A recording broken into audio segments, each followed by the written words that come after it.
சிலோன்ல நாங்க ஷூட்டிங் பண்ணிட்டு இருக்கோம். சி பக்கத்துல திடீர்னு வந்து ஒரு பெரிய புயல் அடிச்சுது. அது அப்படியே சைலண்டா இருந்த ஒரு செகண்ட்ல ஒரு பெரிய புயல்ல நம்ம நீங்க வீடியோஸ் எல்லாம் பாப்பீங்க பாத்தீங்களா, கார்லாம் இப்படி மூவ் ஆகும், மரம்லாம் இப்படி இப்படி போகும் பாத்தீங்களா, அப்படி ஒரு சடன்னு ஒரு செகண்ட்ல எல்லாமே போச்சு. கிரேன் இப்படி ஆடுது, லைட்ஸ் இப்படி ஆடுது, ஒரே பயமா ஆயிடுச்சு.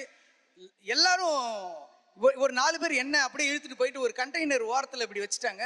மழை போய்கிட்டே இருக்கு போயிட்டே இருக்கு போயிட்டே இருக்கு. கொஞ்ச நேரத்துல மழை அப்படியே நின்னுச்சு. ஒரு ஆம்புலன்ஸ் உள்ள வர லைட்ஸும் சவுண்டு மட்டும் கேட்டுச்சு. என்னடா இது ஆம்புலன்ஸ் என்னாச்சுன்னு சொல்லி உள்ள போறேன். நான் உள்ள இருந்தப்ப ஒரு ஃபிளாஷ் ஃபார்வர்டு என்ன நடந்திருக்குன்னா, உள்ள நான் அந்த மழையில நான் இங்க ஒதுங்கி இருக்கும்போது அந்த ஃபுல் காத்து அடிக்குது பாத்தீங்களா, அதுல வந்து அந்த ட்ரோன் கேமரா வந்து இவ்வளவு பெருசு இருக்கும். இந்த கேமராவோட ஒரு 10 டைம்ஸ் பெருசா இருக்கும்.